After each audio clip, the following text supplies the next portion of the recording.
Hello students, चलिए start करते हैं। Miscellaneous exercise on chapter number 11 का क्वेश्चन नंबर 15 देखते हैं क्या है। Find the equation of plane passing through the line of intersection of the plane this and parallel to x axis. हमें क्या करना है, equation of plane find out करनी है जो इन दो प्लेन्स के इंटरसेक्शन से पास होती हो और एक्स एक्सिस के पैरेलल हो। तो कैसे करेंगे, चलिए देखते हैं।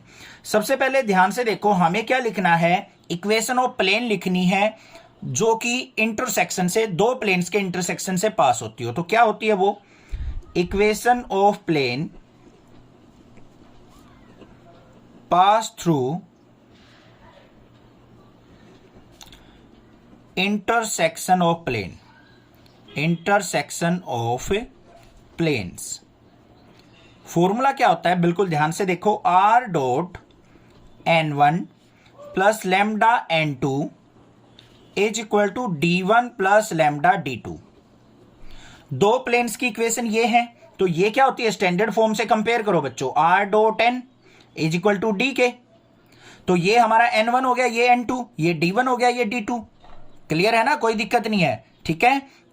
तो यहां पे देखो हमारे पास क्या आ जाएगा, r को ऐसे के ऐसे रखो अभी, r डॉट n1 क्या है हमारे पास, i प्लस j प्लस के, स्टैंडर्ड फॉर्म से कंपेयर कर लिया, प्लस में लैम्डा इंटू n2 क्या है, ये रहा 2i प्लस 3j माइनस के इज इक्वल टू d1 की वैल्यू क्या है यहाँ पे 1 प्लस में लैम्डा इंटू d2 की वैल्यू क्या है, उस तरफ जाएगी -4 हो जाएगा, तो ये आ गई। तो हमारे पास इक्वेशन क्या बन गई, r डॉट, यहां पे देखो ये 2 लैम्डा i है और ये i है, दोनों में से i वेक्टर कॉमन आएगा तो अंदर क्या बच गया, 1 प्लस 2 लैम्डा इंटू i। यहां पे j है, ये 3j है, तो क्या बच जाएगा यहाँ पे 1 प्लस 3 लैम्डा इंटू j। यहां पे k है, ये माइनस का लैम्डा k है, तो यहां पे क्या आ जाएगा, प्लस का 1 minus lambda into k। Clear हो गया, कोई दिक्कत की बात नहीं है, कोई दिक्कत नहीं होनी चाहिए। यहाँ पे इज इक्वल टू क्या हो जाएगा, 1 माइनस 4 लैम्डा। समझ में आ गया यहाँ पे। अब देखो r क्या होता है, position vector, position vector put कर लेते हैं, xi plus yj plus zk, इसकी डॉट प्रोडक्ट किससे होगी, 1 plus 2 lambda into i plus में 1 plus 3 lambda into j plus में 1 minus lambda into k is equal to 1 minus 4 lambda के। ठीक है। अब ध्यान से एक बात सुनो, कुछ बच्चे यहां पे कंफ्यूज हो रहे हो, तो मैंने क्या किया है, लैम्डा के पहले अंदर मल्टीप्लाई कर लेना, फिर i और i में से i कॉमन 1 प्लस 2 लैम्डा हो जाएगा, फिर यहाँ पे 1 प्लस 3 लैम्डा j हो जाएगा, 1 माइनस लैम्डा इंटू k हो जाएगा। अब इनकी डॉट प्रोडक्ट कर लो, i की i वाले के साथ, j की j के साथ, k की k के साथ। बस देखो x की इससे करेंगे तो क्या आ जाएगा, 1 प्लस 2 लैम्डा इंटू x, फिर प्लस में 1 प्लस 3 लैम्डा इंटू y, फिर प्लस में 1 minus lambda into z is equal to किसके, 1 माइनस 4 लैम्डा के। क्लियर हो गया। अब देखो ध्यान से, हमें क्या कहा है, पैरेलल टू एक्स एक्सिस। तो दिस ये जो इक्वेशन आई है हमारी, ये क्या है, पैरेलल टू एक्स एक्सिस। तो डायरेक्शन रेशो क्या होंगे, एक्स एक्सिस, तो direction ratio of x axis क्या हो जाएंगे, एक्स एक्सिस के पैरेलल है तो 1, y और z क्या हो जाएंगे हमारे 0। तो यहां पे x की जगह 1 पुट करेंगे तो क्या आ जाएगा यहां पे बच्चों, ध्यान से देखो, यहां पे इस लाइन, इस जो ये इक्वेशन आई है, इसकी डायरेक्शन रेशो क्या हो जाएंगी, यहां पे direction ratio of this plane क्या हो जाएंगी, 1 प्लस 2 लैम्डा और 1 प्लस 3 लैम्डा और 1 माइनस लैम्डा। समझ में आ गई बात, दोनों की डायरेक्शन आ गई, डायरेक्शन रेशो एक्स एक्सिस की भी और इस इक्वेशन की भी। अब बच्चों एक बात बताओ, जो प्लेन क्या हो, एक्स एक्सिस के पैरेलल हो, तो y और z के क्या होगा, परपेंडिकुलर होगा। ध्यान से देखो, एक यहां पे कोऑर्डिनेट समझाता हूं मैं, ये एक्स एक्सिस होगी, ये y, ये z, जो इसके पैरेलल होगा ये रहा, तो ये y और z क्या होंगे, इसके परपेंडिकुलर होंगे या नहीं होंगे। तो इन दोनों की डायरेक्शन रेशोज की मल्टीप्लीकेशन किसके होगी, 0 के इक्वल। तो यहां पे क्या अप्लाई करेंगे, a1 a2 plus b1 b2 plus c1 c2 is equal to 0 के।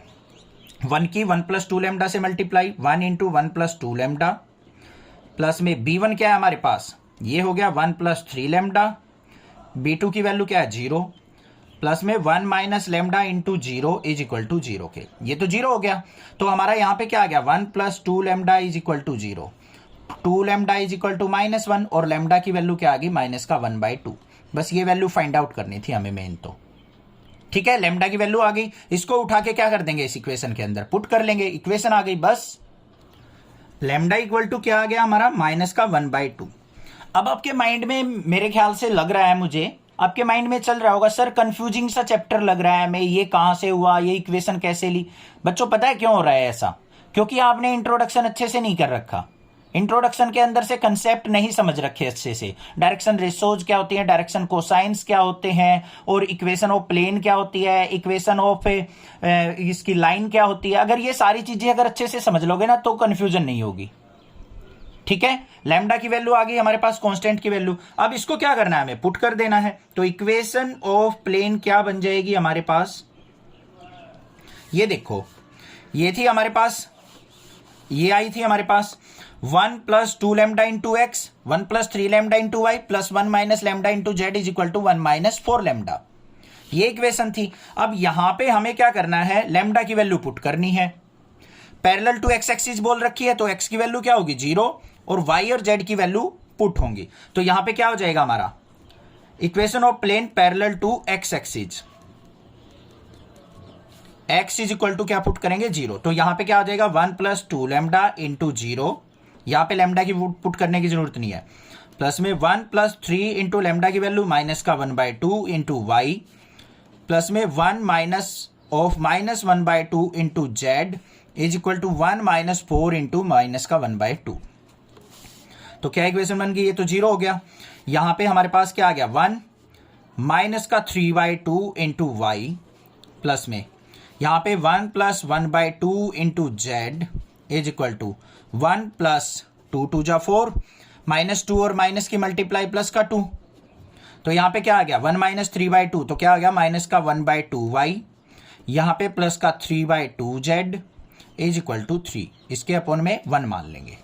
यहां पे एलसीएम लेंगे तो कितना आ गया 2 LCM minus y plus 3 z is equal to 3, 2 की 3 से मल्टीप्लाई होगी तो minus y plus 3 z is equal to 3 2 जा 6। ये आ गई हमारे पास इक्वेशन ऑफ प्लेन, ये हमने फाइंड आउट करनी थी। समझ में आ गया क्वेश्चन, एक बार वीडियो दोबारा देख लेना, थोड़ा सा डिफिकल्ट क्वेश्चन है, मुझे भी पता है बच्चों को एक बार में समझ में कम आता है ये क्वेश्चन भी, तो थोड़ा सा दोबारा देखो, थोड़ा सा इंट्रोडक्शन समझो, देन क्वेश्चन करो, क्लियर हो जाएगा। एक बार रिकैप कर लेते हैं क्वेश्चन को, ध्यान से सुनो। क्या कहा था बच्चों, हमें इक्वेशन ऑफ प्लेन निकालनी है जो कि इन दो प्लेन के इंटरसेक्शन से पास होती हो। तो पहले इन दोनों की इंटरसेक्शन की इक्वेशन कैसे लिखी जाएगी, r dot n1 plus lambda n2 is equal to d1 plus lambda d2। ये तो निकाल लोगे हम स्टैंडर्ड फॉर्म से कंपेयर करके, r dot n equal to d होता है, n1 की वैल्यू पता लग गई, d1 की वैल्यू पता लग गई, ऐसे ही n2 और d2 की वैल्यू पता लग गई, पुट कर ली, ये आ गई मेरे पास इक्वेशन, ठीक है। अब उसने क्या कहा है, ये पैरेलल टू एक्स एक्सिस भी होना चाहिए, एक्स एक्सिस के पैरेलल होगा तो उसकी डायरेक्शन रेशो क्या होगी 1 0 0, मतलब एक्स एक्सिस पे तो वैल्यू होगी बट वाई और जेड क्या होंगे 0 होंगे पैरेलल टू एक्स एक्सिस के।